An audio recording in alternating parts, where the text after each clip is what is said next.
Hello, everyone. My name is Suzanne Wines, and I'm an architect and interior designer and a partner at I-Beam Design. And we started our firm some 20 years ago out of a passion for placemaking and space making. As many of you know, I grew up in New York City, and that is me and my two best friends playing on the West Side Highway, inventing our own games and making our own playground. That's me on the left side. So it was really New York City that sort of taught me a love of place and space and how to invent with it. A few years later, I became very interested in underground music scene in New York, primarily punk rock and poetry of Patti Smith and Allen Ginsberg. And this is me at 12 years old in a safety pin vest I made with a t-shirt with all of my favorite bands on it. Not a great fashion statement, but I grew up in Soho in the East Village, very creative environment, and was encouraged to pursue all kinds of artistic activities. So because of my love of music, I spent a lot of time in the East Village and ended up studying at the Cooper Union. I started in the art school and then went to the architecture school where I met my business partner, Azine Vali. And a few years after graduating from architecture school, we did a competition to redesign Lieutenant Petrosino Park, which is located on Lafayette Street. And our proposal was to create a hanging garden that connects the surrounding neighborhoods of Chinatown, Little Italy, and Soho. And the idea is that the residents would get planter boxes and they would be able to collectively grow a garden together toward the public space of the street. And then that hanging garden would sort of be a reflection of the community. The parkscape would be a reflection of the architecture surrounding the park, and different communities would get to intervene on it for different festivals and decorate the hanging garden as they see fit. We won another competition around that same time for designing refugee housing using shipping pallets. We proposed to design using shipping pallets. There seemed to be a ubiquity of them that arrive with the delivery of medical supplies, building supplies, and other relief aid. And we thought if you can just insulate them and clad them with local material, you can very quickly build houses with these discarded pallets. And to this day, there are many of them that have been built around the world. We have a pallet house kit that is available on our website, ibeamdesign.com. But it's really the sort of humanitarian work and public space are parallel interests of ours, as well as doing residential commercial work. But my personal passion is the hospitality industry. It's probably because I love food so much and I have to live up to my last name, which is Wines. And we love to create kind of places where kids of all ages can come lose themselves. Hence, we've worked a lot with the Employees Only group. This is an Employees Only in Miami that opened shortly after I joined the New York City Hospitality Group. And we love to work with these guys because they always pick a place and a time, and then it's almost like doing set design. We help them realize the atmosphere of that place and time so that customers can come sort of feel like they've left their daily lives and have, joined a film or gone on vacation for a couple of hours. Employees Only, like the one in New York and in Miami, are both sort of hidden behind fortune-telling booths. So the idea is prohibition era secret drinking in the bar hidden behind another business. Another restaurant we did for them in Tribeca is called Macau Trading Company. That time and place is 1940s port of Macau near Hong Kong, where there'd be illicit activity taking over these warehouses, maybe gambling. So we built a mezzanine for the pit boss to walk around and survey the customers, and we were going to even have gambling tables to eat on, but that proved to be not very practical from a scale and logistics point of view. But the idea was really sort of to create an ambiance of being in Macau in the 1940s. And then downstairs is the Opium Den atmosphere, where New York City Hospitality Group had an event a couple of years ago. And it was really fun working on this, trying to decide how far to push it. At one point, there was discussion about putting dancing poles in the dining tables downstairs, which I sort of thought was a little unsanitary. But it's really a place where you can come live out your fantasies and lose yourself for a couple of hours. Along the theme of prohibition, we also did a proposal for a bar for some of the employees only partners who wanted to open this Al Capone themed bar, also obviously prohibition area at the marina at Brookfield Place downtown in the financial district. And it's a small tall space, so not a lot of room for seating, so we decided to build this boat hull, and there would be mezzanine, there would be seating upstairs, additional seating upstairs, and then from the exterior, everything is kind of, along the theme of the boat, references to boats and nautical themes. And then you can see the boat from the outside, and then the most of the seating was intended to be on this outdoor patio area facing the marina. But unfortunately, this is state-owned property, and apparently Brookfield Place couldn't lease it for this purpose. So this project was not fulfilled, but it would have been fantastic. It was supposed to open shortly before pandemic, and would have been great with the outdoor dining and these big windows that open to the bar. Would have been really an ideal pandemic bar experience, hopefully in the future. We also did a project, kind of Latin 1950s themed restaurant called Los Americanos for some of the partners, which is a really fun place with very good food.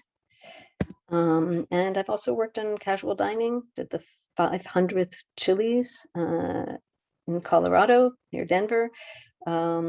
And to celebrate, they asked my father and I, my father's founder of Site.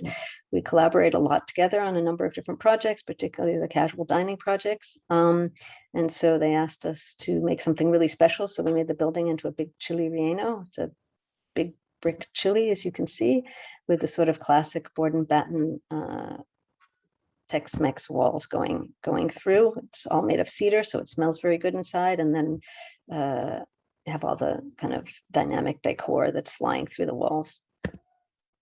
More recently, we did a rebranding of a restaurant called Fats, kind of an unusual name, but we thought, well, you either, own your name or you don't. So with a name like Fats, we decided to make the building the name and help them rebrand to become a bit more relevant and contemporary.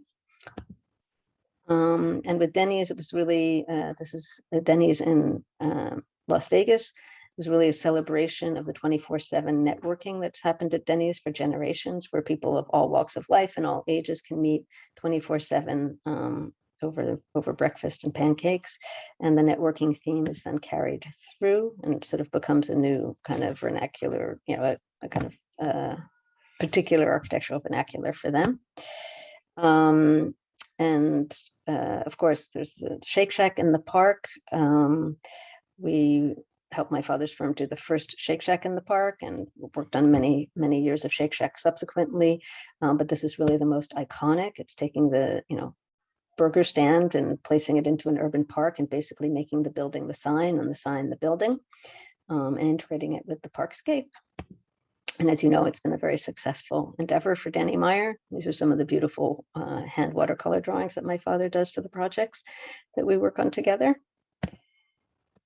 And I've been recently collaborated with Bell Fries. They're a startup Belgian fry company that opened on the Lower East Side. They were scheduled to open right before pandemic hit, then pandemic hit. But since the whole restaurant was designed to basically be serviced from the street, it's very small footprint inside. They really want to be like a classic Belgian authentic fry stand. So we already had all the heat lamps, and the idea was that people would be eating on the street anyways. So we have these pivoting tables that come out to the street. So it worked out really well for them. And I think they're looking at opening their second space pretty soon. They're looking for a place now. Here are some other concepts that we've done for people. We generally try to sort of find one or two key elements after discussing a lot with the owners and clients, what their priorities are, what the theme is, what the identity of the place and brand is. And then we try to really narrow down on just a couple of elements that we can exploit for all different purposes. So in this case, it was a nightclub with the rooftop that would be accessible up until midnight, and during the day it would be an indoor cafe. So we had been working in theater design with these acrylic domes and decided, well, we would make these pods on the dance floor, and then you could lower your dome when you wanted to have a quiet conversation, but still be in the middle of the action. And these same elements could serve as skylights on the roof and allow a view into the nightclub. You would also have lights coming through, and you could make seating out of them. So it was really a matter of integrating the two floors through these elements, and then all of the, the light and the sound and the all these things could sort of connect in some way. Similarly, a small wine bar in Soho. There was a basement space for the kitchen and the majority of the dining area, but it was going to feel very secluded to the customers to be sent down to the basement. So we opened up the ground floor, which was a little above the street level, which was a great opportunity to create this stair that allowed light to come downstairs and connect the two spaces with a waterfall that goes through the bar, a recirculating waterfall. And then the other element that connects the two spaces and makes everyone sort of feel united and part of the action is the wine wall. So it's really a celebration of the two most important beverages, wine and water. Speaking of wine, we recently completed a meadery, a honey wine manufacturing facility for a group of young entrepreneurs, which include Dylan Sprouse and Matt Kwan. Here you see Dylan modeling. He's a model and an actor, and maybe you know him if you ever saw Disney's The Sweet Life of Zack and Cody. He and his brother, who's also pictured here, with Doug the Mazier, were stars of that show as children. Anyway, Dylan's been one of his many passions is making mead. He's been doing it for a number of years, and so they founded this business, and it's in the William Vale Hotel in Williamsburg in a small commercial space, but we didn't have enough room to really put the bottling line and these large fermenters on the ground floor. So we had to build a mezzanine and basically hang the bottling line from above. So it's a very vertical space again, but we made good use of it. And when the pandemic hit, we were in the middle of building out the tap room downstairs, which I'm hoping will eventually come back. For the moment, they decided to focus on their fabrication and distribution, which is going very well. But hopefully, eventually when all of this pandemic business is over, they will revive the taproom idea and we'll be able to celebrate there. And we also like to design a lot for children. What better people to design for and help them realize their fantasies through place and space than kids. So we did this cafe for kids in Brooklyn a number of years ago called Cafe Booba, and each of the little areas is a special kind of play space. So there's the Lego lounge, the magnet wall, all the furniture, dining furniture is kid size. There's the abacus wall and the outdoor playground area where kids can have a lot of fun. We've also been working on some commercial projects recently. We did a 250,000 square foot fulfillment center for a high-end fashion distribution company that distributes mostly high-end French and European fashion in the US, as well as doing some retail stores for Virgil Abloh's Off-White. But this gives you a little snapshot of the kind of hospitality work we like to do, and it's been a real pleasure speaking with you. Thank you very much.